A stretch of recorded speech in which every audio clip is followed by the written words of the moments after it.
Hello and welcome to episode 110 of PubShorts. We are titling this The Universal, and there's a reason why.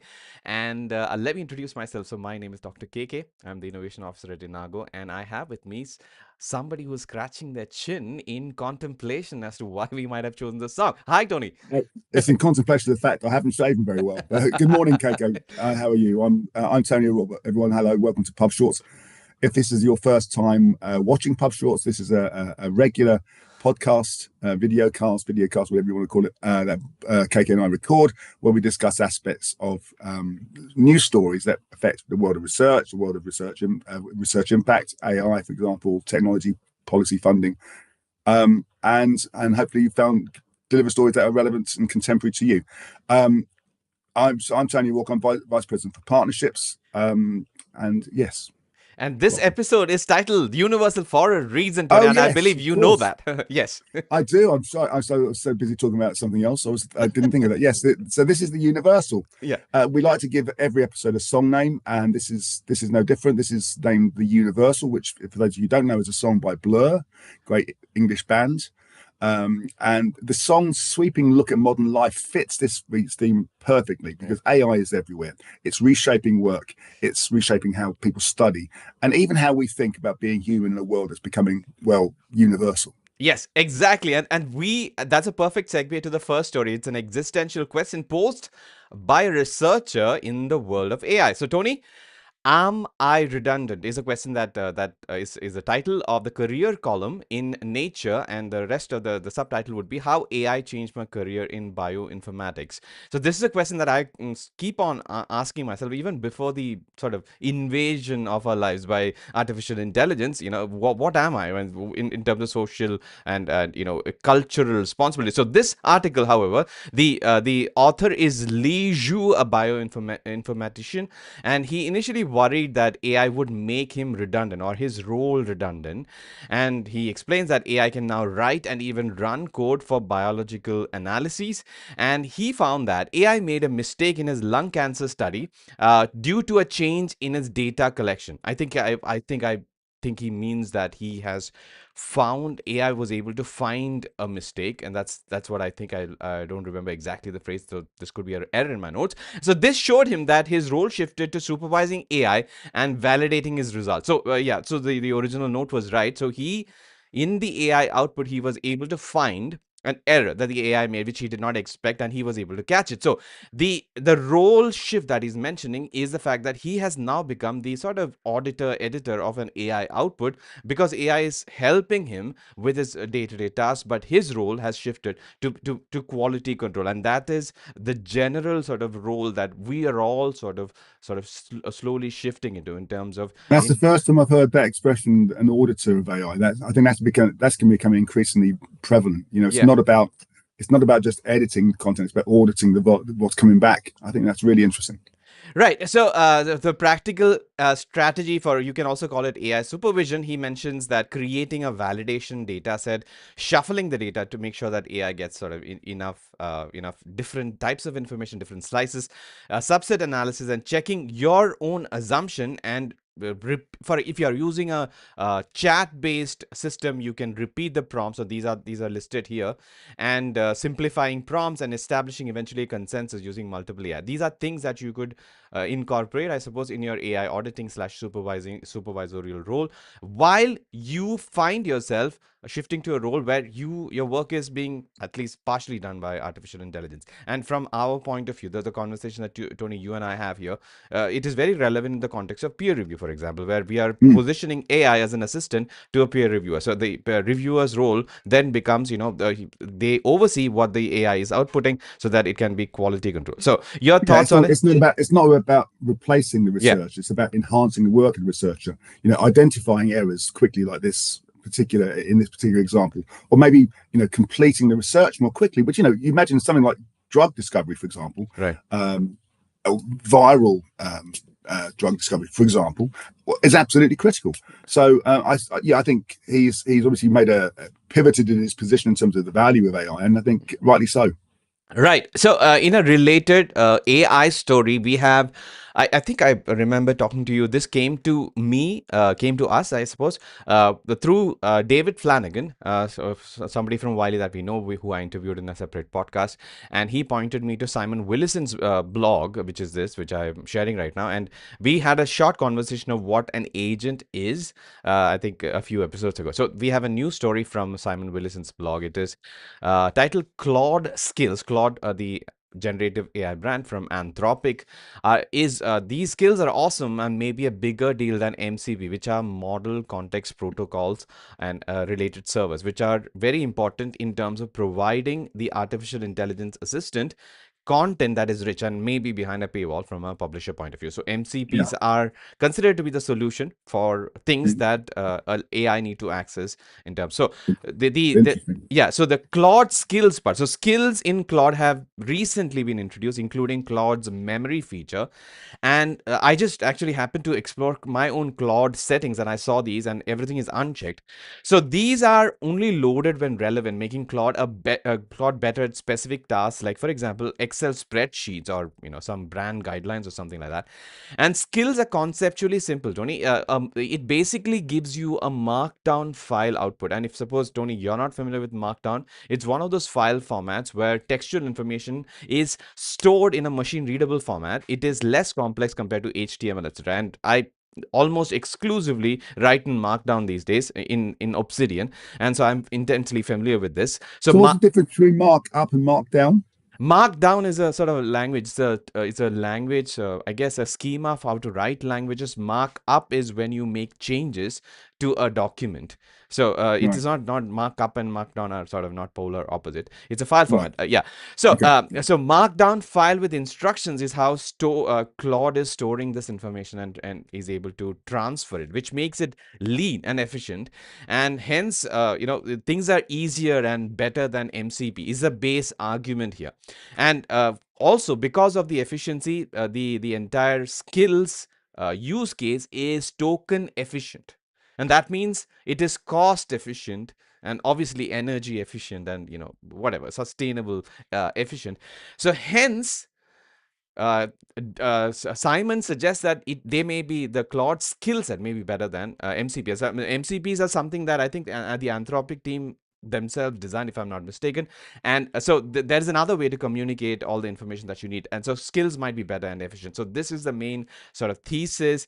And I'm excited to explore it because, as I said, everything is turned off, but Claude just also announced the memory feature. And dare I say, I'm falling in love with Claude. And is it not functionality that you find in others of Gen AIs like Yes, ChatGPT or Deep Dive, for example? yeah. DeepSeek, sorry. Yes, I mean, many of these have memories. I mean, I think most of them have memories, but in terms of skills, in terms of how they get it done, the Yeah. way that Claude skills are being done is more efficient. And that's the reason why, imagine publisher workflows. If suppose publishers need to use some sort of, let's say, an MCP versus skills, currently skills is a new thing, but because Mm. of the comparison in terms of efficiency and hence costs, Simon recommends that skills may be the way forward. So it was a Interesting. yeah, it We need was to we need to track it. yeah, and so MCPs are token inefficient, whereas skills are token efficient. If suppose you want to take this one message, and hence skills might need to be considered. So very interesting, and this is a Right. blog that I'm going to recommend that everybody keep an eye on, especially if you are considering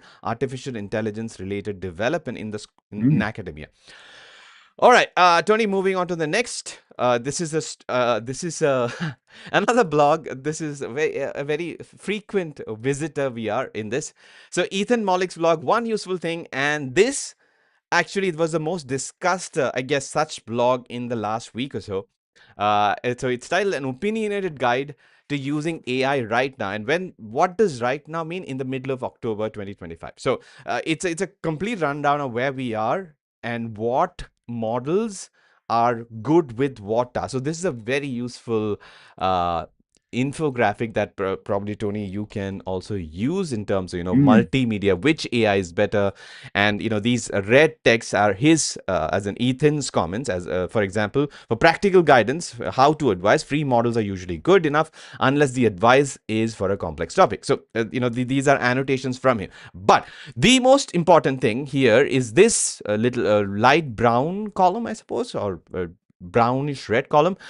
These are This middle column. Yeah. So this one, the technical help column, is basically where the complex scientific use cases rest in this entire chart, right? And also, you can argue that seeking information is one such thing. So, in terms of research, in terms of data analysis and everything, Ethan recommends advanced models like the pro models, which are very expensive. So, we need to decide as a user or as an individual. We have so many options, and Ethan helps us in deciding what to use for what purpose and when to pay for this extra Mm, model. So this is the basic thing, and I just gave a long introduction. So some of the points he mentions are there are several brands, like for example Claude, Gemini, ChatGPT, and Grok. Grok is X's, Elon Musk's own AI.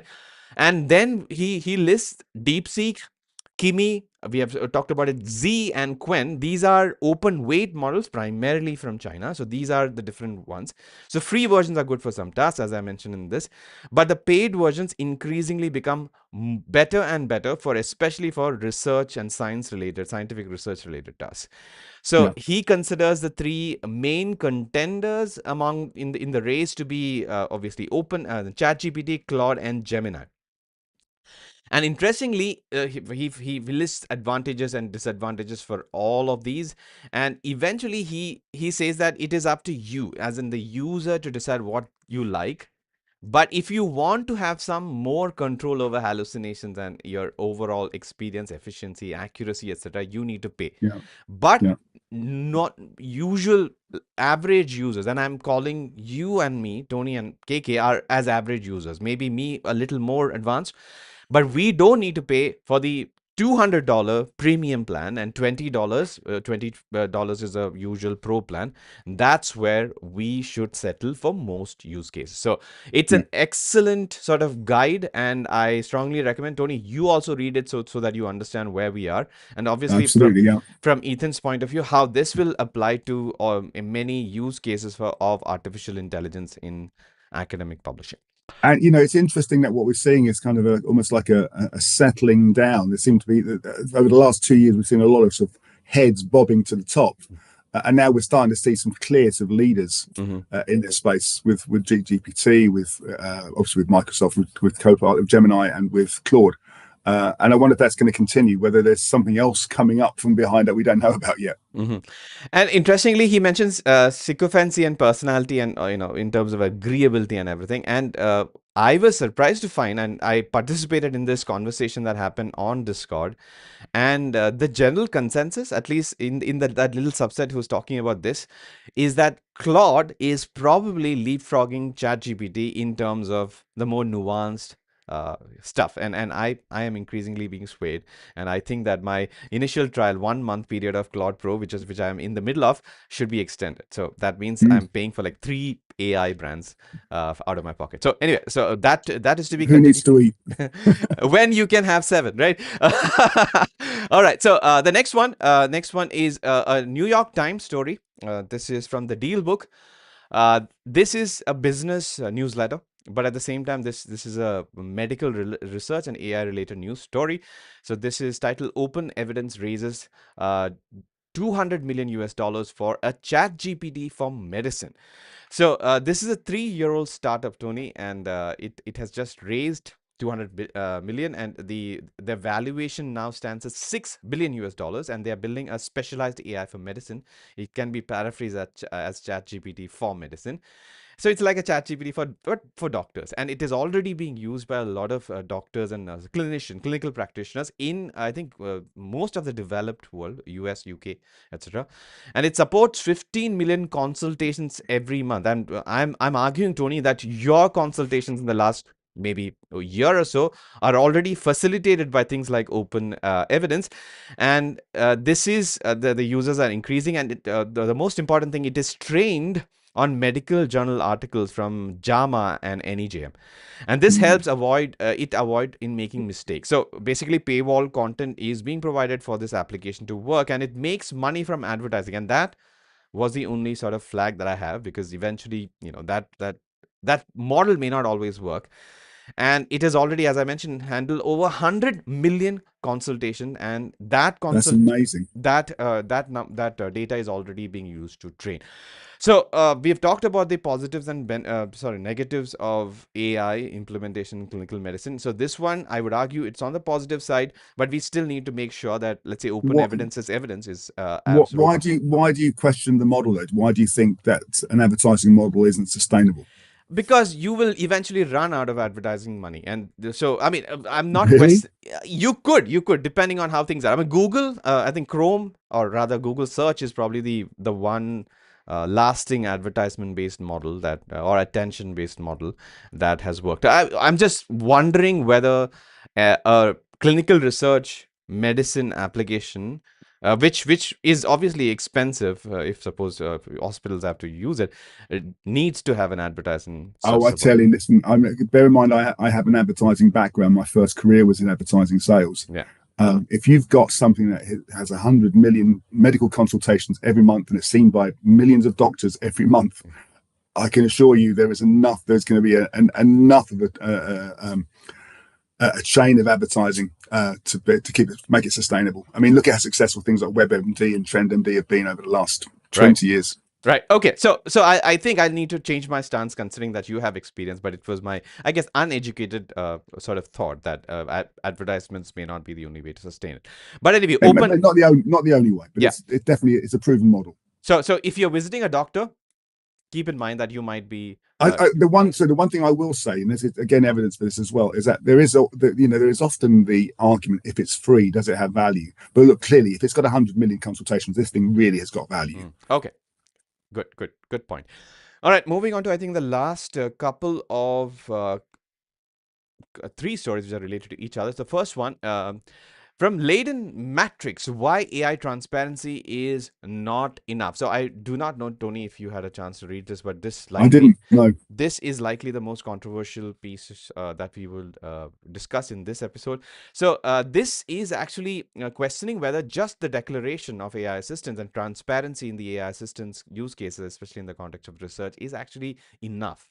Because should we be thinking about more things? So the question is the framing of Gen AI as a neutral tool, highlighting its political nature and its inherent biases. And the authors of this article suggest that we talked about AI taxonomies, AI assistance taxonomies, like the guided taxonomy, which came out maybe 6 weeks ago, and so it specifically mentions this taxonomy, right? This in a previous post they have mentioned this. Yeah, So they're questioning whether just using taxonomy is enough, and while aiming for transparency, but this might, Tony, legitimize Gen AI use without addressing the fundamental concerns that such a use case has. So you had a thought, I thought.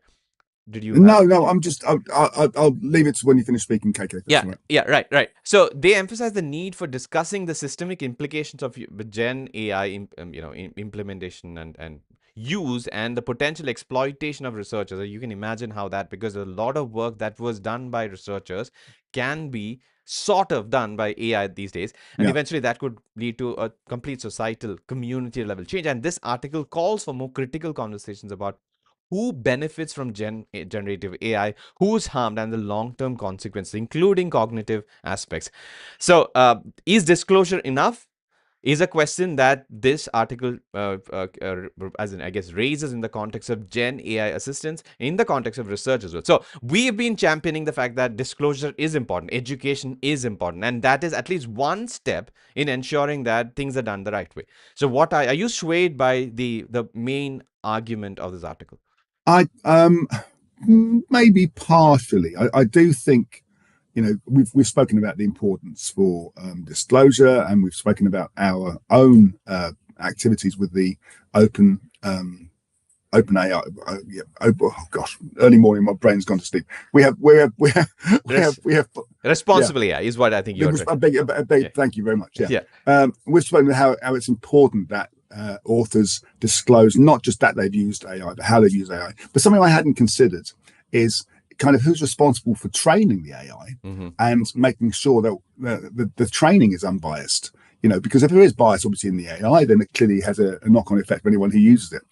So no, it's an interesting theory, and I always welcome this kind of like point counterpoint type positions in any argument, because I think that only sort of helps to move the knowledge further. Right. So interestingly, I got on the back of this, we have an LSE article, London School of Economics article, which is again interesting. Are we One teaching of your favorites. Yes, I used to be, and I'll tell you why it was not, because it's not on my active radar, but I'll talk about it later.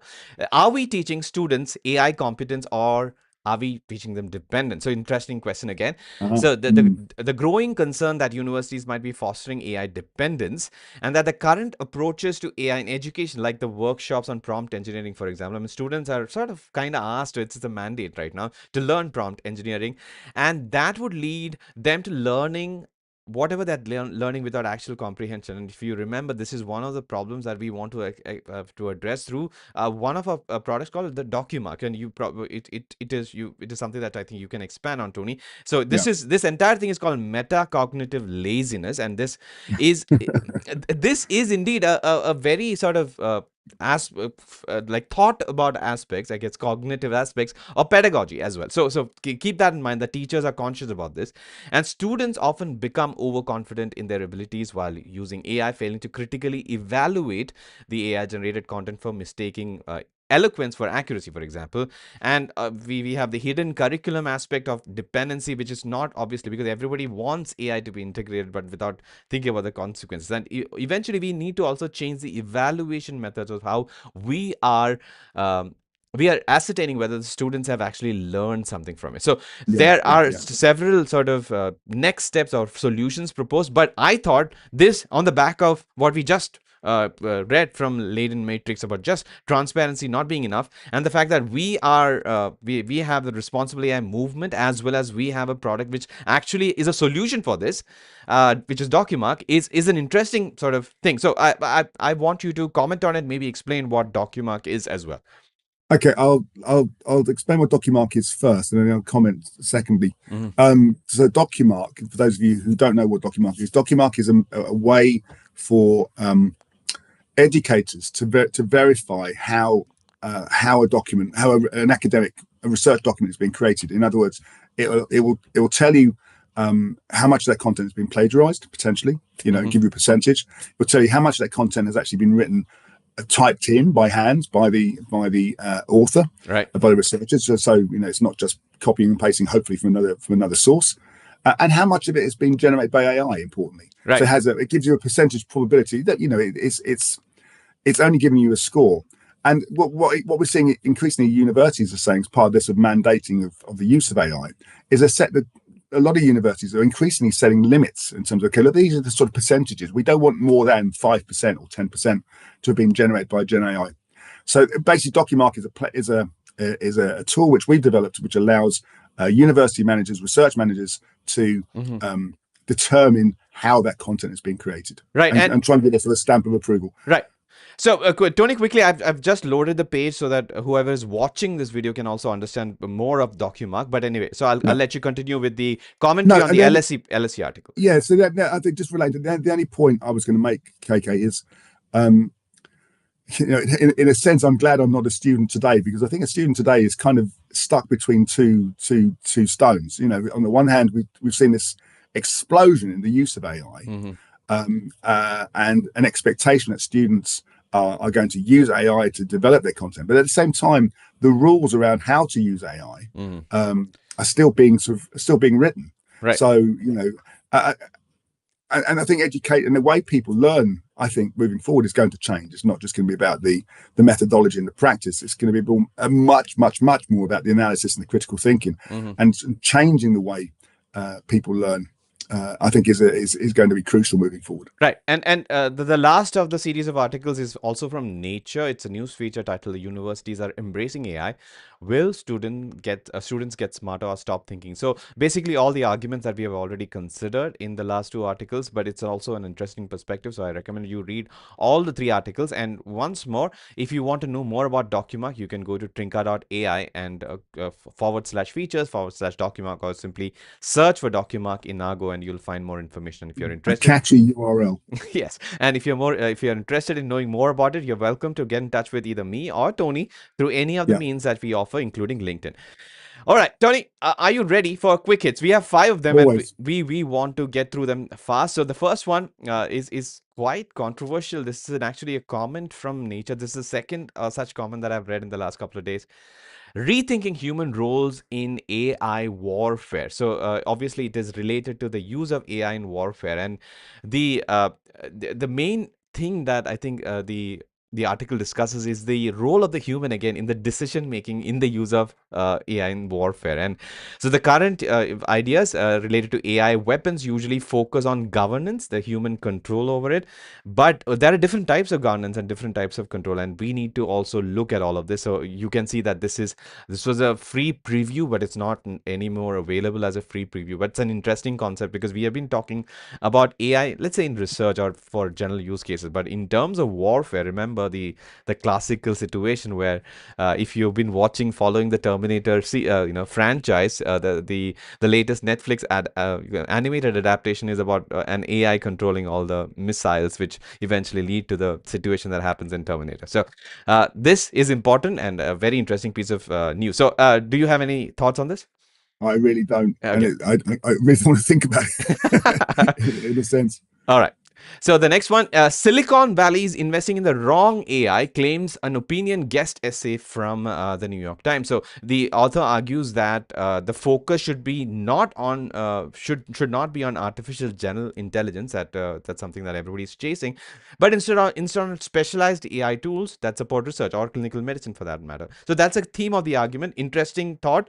I do not think that the commercial AI brands are going to ever stop in terms of chasing that AGI goal. But at the same time, from a society point of view, from a policy point of view, maybe we need to incentivize narrow spectrum AI use cases, which is Yeah, again and I think if this is coming from an author that's not particularly working in that sort of, who's obviously more focused on the academic research space than say the general, the vast population of this planet are not doing active academic research. They want to use AI to improve the quality of their lives, or right, the quality of the content that they write. So I think, as you're absolutely right, I don't think it's going to be either or. I think it's going to be both. right. And we've talked about, I guess, predatory journals and hijacked journals, but we have something like similar to that happening in the actual journalism press field. So the title is AI generated news sites spout viral slop from forgotten URL. So in a nutshell, these are websites, inauthentic, I guess, fake news websites, which have basically taken over a lapsed domain and are spewing out copies of article from established sources like I think the Atlantic, if I'm not mistaken, I forget, or the Guardian. And it is very difficult for a user, maybe if they're seeing it on their RSS feed or a Facebook feed, to ascertain whether this article was the right one. And the sort of parallel that I see in academic publishing is hijacked journals. So very interesting story. So anybody who's reading, consuming news through, let's say, social media, be wary that we've got pirated, or rather hijacked press sites as well. Yeah, Yeah, this is where I think there's something lacking still in terms of how does a user know whether something's fake or not. I mean, apart from their own knowledge, right. if you're reading a news site, how do you know as an innocent, uneducated user that's valid or not? That's just a real site or not? Yeah, I mean, this problem needs to be rooted. I mean, I guess rooted out is what I'm trying to say, but at the same time, it's very difficult because AI is powering these, and AI would need to be used for finding these as well. So that's a sort of And it kind of makes me think that I was concerned when I had a concern about the disappearance of print media, for example, in particularly for news. But I think what this demonstrates is how much more important, how much more critical it is to have trusted news sources like yeah, arguably the BBC or the Guardian, or reliable New York Times, for example, which may have a political bias in certain cases. I know the Guardian certainly does, but still, it's still pretty much largely sort of human generated content. right. And this is a problem not just now. I'm surprised that this story broke like maybe 2 years after we know of such a problem in academic Yeah, publishing, right? I think it's Pseudoscience. just another example. Yeah, I'm sure there are lots of examples like this. right, right. So AI needs to be a part of the solution as well. but at the same time, human critical thinking and analysis of what is Yeah, accurate is also a skill that we all need to develop in this AI yeah, world. Yeah. I agree. All right, Tony, back to Microsoft. Now, another AI related news from Microsoft, which I think you actually might be able to use. Remember Cortana, which nobody used I do. and nobody really used, and it was not popular. But Yeah, now I guess it is a similar effort. But basically, the Copilot functionality from the branded Copilot from Microsoft. Now you can interact with it using a voice command. Hey Copilot, and Microsoft is hoping that this would at least make things from the user's point of view a little more accessible, and probably take away the bad taste that Cortana left in their mouth. So I yeah. hope that you are able to use it. I don't know if you have Copilot on your I do, but I tend not to use. I tend to use Chrome. The AI delivered on Chrome. right, right. I don't know how good the answers are, but it certainly gives me a better result than I would have got Yeah, 2 years ago. to put things in perspective, if you're using a browser, it would always answer like questions about, let's say, what's happening or what is right, or help me with some content. But if you want to probe as or use the files that you have on your computer and to do things, including write formulas in Excel, complex formulas in Excel using natural language, you have to use the inbuilt Microsoft Copilot, which integrates into your system, and that is what will be triggered by the command "Hey Copilot." Fascinating, Yeah, yeah. fascinating. Right, right. All right. So that brings us to the end of the universal, but I think we have pretty much covered the universal use cases of AI, including things like, asking AI to generate a meme for us to laugh, or including clinical consultations and whatnot, warfare. So anyway, Tony, so if somebody is interested in learning, or rather finding out what we discussed in the past 109 episodes and our interesting observations and opinion vis-a-vis those stories, how can they do it? Well, first of all, if you're a new watcher of this of PubShorts, where have you been? This is episode 110. So if you've enjoyed this, please go to our playlist on YouTube. Just search for Inago PubShorts, and you'll be able to watch all previous 109 episodes. I would encourage you to like the channel and to share and to follow us on YouTube. And also to leave comments about topics for future suggestions, or indeed you can contact me directly at tonio@argo.com, and we'd love to hear from you. But some topics that we should be discussing in this in PubShorts. And if you happen to write to Tony over the weekend, he may not be available because he's going on vacation, Tony. So where are you going and what are you doing? Well, it's a bit of a family pilgrimage. We're my entire family. I have 3 children and all adults and their partners, and my sister and her family are all going to Italy. We're all going to Rome for 5 days and visiting the ancestral home of my mother, who comes from an area not too far from Rome. And in my sister's case, for the first time in over 40 years. So yeah, we're having a very, I think it's been quite an emotional weekend, traipsing the streets of Rome and the surrounding areas. Are you going skiing at all? Is it a good season for skiing? No, it's absolutely not a skiing holiday. No, it's going to be an eating and walking holiday. All right, all right. So we look forward to hearing your experiences maybe in a future episodes. But until then, this is Dr. KK signing off on behalf of Tony and the team that helps us in bringing such content to you. We will see you in the next one. Bye, Tony. See you in the next one.